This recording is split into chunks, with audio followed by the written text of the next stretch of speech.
போலி பட்டு மற்றும் தரகர்கள் முற்றிலும் ஒழிக்கப்படுவார்கள் என துறையின் அமைச்சர் விஜய் பாலாஜி உறுதியளித்துள்ளார். காஞ்சிபுரத்திற்கு ஒருநாள் ஆய்வு பயணம் மேற்கொண்ட தமிழக கைத்தறி மற்றும் துணிநூல் துறை அமைச்சர் விஜய் பாலாஜி பேரறிஞர் அண்ணா பட்டு பூங்கா வளாகத்தில் உள்ள தனியார் தறி உற்பத்தி மற்றும் நெசவாளர்களின் குறைகளை கேட்டறிந்தார். மேலும் இத்துறையின் வளர்ச்சி குறித்து அதிகாரிகள் மற்றும் நெசவாளர்களுடன் விரிவான ஆலோசனை நடத்தினார். தொடர்ந்து ஓரிக்கை பகுதியில் உள்ள ஆலை மற்றும் சிறிய கைத்தறி பூங்காவையும் ஆய்வு செய்த அமைச்சர் பின்னர் செய்தியாளர்களை சந்தித்தார். அப்போது காஞ்சிபுரத்தில் உள்ள போலி பட்டு மற்றும் முகவர்களின் தவறான வழிகாட்டுதல்கள் முற்றிலும் ஒழிக்கப்படும் என தெரிவித்தார். மேலும் வரும் 2030க்குள் நவீன நாகரிகத்திற்கு ஏற்ப பல்வேறு பட்டு பொருட்கள் உற்பத்தி செய்யப்பட்டு காஞ்சிபுரம் சிறப்பான இடத்தை பெறும் என உறுதியளித்தார். மாதிரி அந்த போலி பட்டு பைகள், இடைத்தரகர்கள் இதெல்லாம் இல்லாமல் எல்லாத்தையுமே கம்ப்ளீட்டாக கிளீனாக என்னென்ன செய்ய முடியுமோ கண்டிப்பாக அதுக்கு உண்டான நடவடிக்கை ஏற்படுது.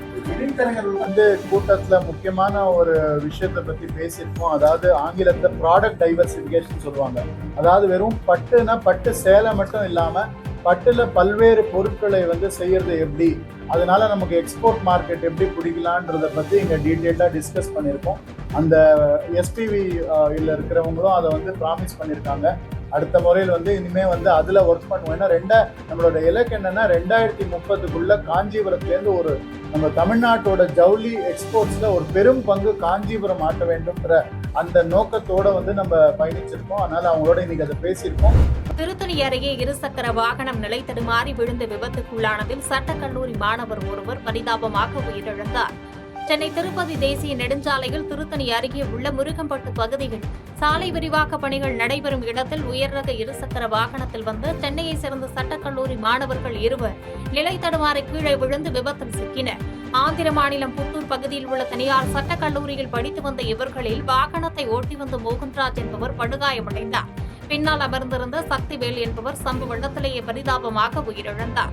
இந்த விபத்து குறித்து தகவல் அறிந்த திருத்தணி போலீசார் உயிரிழந்த சக்திவேலின் உடலை கைப்பற்றி பிரேத பரிசோதனைக்காக திருத்தணி அரசு மாவட்ட தலைமை மருத்துவமனைக்கு அனுப்பி வைத்தனர்.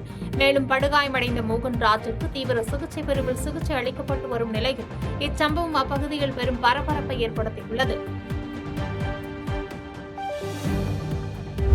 திருத்தணி அருகே மாடியில் கொசுவலை கட்டிய போது மின்சாரம் தாக்கி பீகார் மாநில பெண் பரிதாபமாக உயிரிழந்தார். திருவள்ளூர் மாவட்டம் திருத்தணி அருகே மணவூர் சாலையில் வீடு வாடகைக்கு எடுத்து தங்கி தனியார் நிறுவனத்தில் வேலை பார்த்து வந்த பீகார் மாநிலத்தை சேர்ந்த டும்டும் குமார் என்பவரின் மனைவி நீலுகுமாரி மின்சாரம் தாக்கி உயிரிழந்தார். வீட்டின் மாடியில் தூங்குவதற்காக நீலுகுமாரி கொசுவலையை கட்டிய போது அருகில் சென்ற மின்சார வயரின் மின்கசிவு காரணமாக அவர் மீது மின்சாரம் பாய்ந்து சம்பவ இடத்திலேயே துடிதுடித்து உயிரிழந்ததாக கூறப்படும் நிலையில் இதுகுறித்து தகவல் அறிந்து விரைந்து வந்த திருவாலங்காடு போலீசார் நீலுகுமாரியின் உடலை கைப்பற்றி திருவள்ளூர் அரசு மாவட்ட மருத்துவக் கல்லூரி மருத்துவமனைக்கு பிரேத பரிசோதனைக்கு அனுப்பி வைத்தனர். மேலும் இதுகுறித்து வழக்கு பதிவு செய்து விசாரித்து வருகின்றனர். உயிரிழந்த பெண்ணுக்கு 1.5 வயது குழந்தை உள்ளது. அப்பகுதி மக்களிடையே பெரும் சோகத்தை ஏற்படுத்தியுள்ளது. தாவேக அரசுக்கு காவல் அரணாக மதிமுக இருக்கும் என கட்சி பொதுச் செயலாளர் வைகோ தெரிவித்துள்ளார். திருப்பூர் மாவட்டம் பல்லடம் அடுத்த புத்தரசலில் மதிமுக சார்பில் நடைபெற்ற சீமை கருவேல மரங்களை அகற்றும் பணியை தொடங்கி வைத்த பின்பு பேசிய மதிமுக பொதுச் செயலாளர் வைகோ சுற்றுச்சூழலுக்கு பாதிப்பை ஏற்படுத்தும் இதுபோன்ற செடிகளை அகற்ற அனைவரும் முன்வர வேண்டும் என்றார். மேகதாது அணை விவகாரத்தில் அன்புமணி ராமதாஸின் நடைபயணத்தை ஆதரிப்பதாகவும் தெரிவித்தார். தொடர்ந்து செய்தியாளர்களிடம் பேசிய வைகோ அவர்கள் அர்லேக்கரை ஆளுநராக நியமித்து பாஜக ஜனநாயக சித்து விளையாட்டை நடத்துவதாகவும் ஊழலை வேறறுக்கும் அரசாக விளங்கும் தாவேக அரசை கவிழ்க்க திமுக சதி செய்து வருவதாகவும் குற்றம் சாட்டினார். மேலும் தங்கள் கட்சியினரை திமுக சின்னத்தில் நிற்க வைத்ததுதான் உண்மையான குதிரை பேரம் என்று விமர்சித்த வைகோ ஊழலுக்கு முற்றுப்புள்ளி வைத்துள்ள விஜய் அரசுக்கு மதிமுக போர்க்கவசமாக இருந்து பாதுகாப்பு அளிக்கும் என சூளுரைத்தார். நான் சொல்லுகிறேன், இங்கே தலை விரித்தாடிய கமிஷனுக்கு முற்றுப்புள்ளி வைத்தது விஜய் அரசு. கட்டிங் கரப்ஷனுக்கு முற்றுப்புள்ளி வைத்தது எங்க விசாரிச்சுக்கலாம். 10 காசு கொடுக்காம அனுமதி வாங்குறாங்க. முந்தி 10 லட்சம் 15 லட்சம் 1 கோடி 2 கோடி 10 கோடி கப்பம் கட்டா தான் அனுமதி கிடைக்கும். இது முன்னைய திமுக அரசியல். இந்த அரசு ஊழலை வேருடன் பிடுங்கிய அரசாக இருப்பதால் நாங்கள் முழு மனதோடு விஜய் அரசை ஆதரிக்கிறோம். சென்னை தலைமைச் செயலகத்திலிருந்து செங்கல்பட்டு மாவட்டத்தில் நடைபெறும் அரசு நிகழ்ச்சிக்காக புறப்பட்ட முதலமைச்சர் விஜய் தனக்காக காத்திருந்த பொதுமக்களை கண்டு வாகனத்தை சாலையோரம் நிறுத்தி அவர்களை சந்தித்து கோரிக்கை மனுக்களை பெற்றுக் கொண்டார். இது தொடர்பான வீடியோ இணையத்தில் வைரலாகி வருகிறது.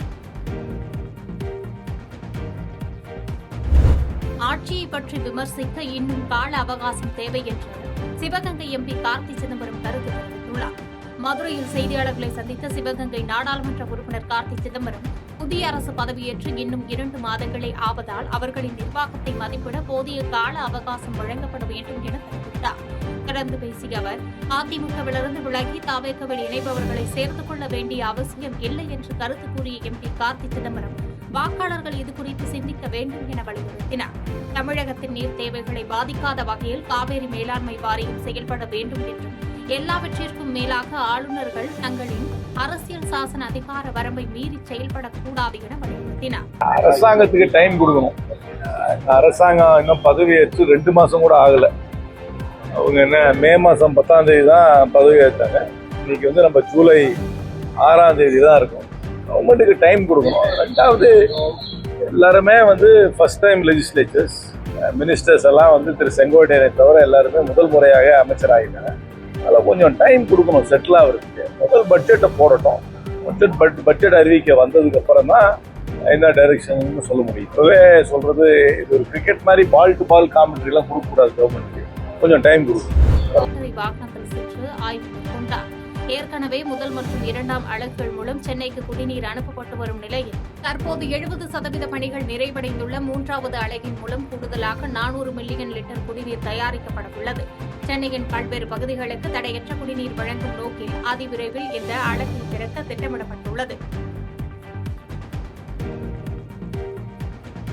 செய்திகளை உடனுக்குடன் தெரிந்து கொள்ள கீழ்கண்ட கேபிள் மற்றும் DTH நெட்வொர்க்குகளில் எம்நாடு செய்தி தொலைக்காட்சியை காணுங்கள். பாதகம் செய்பவரை கண்டால் நாம் பயம் கொள்ளலாகாது பாப்பா. மோதி மிதித்து விடு பாப்பா, அவர் முகத்தில் உமிழ்ந்து விடு பாப்பா. அண்மை செய்திகளை உடனுக்குடன் தெரிந்து கொள்ள இணைந்திருங்கள் எம்நாடு தொலைக்காட்சியுடன்.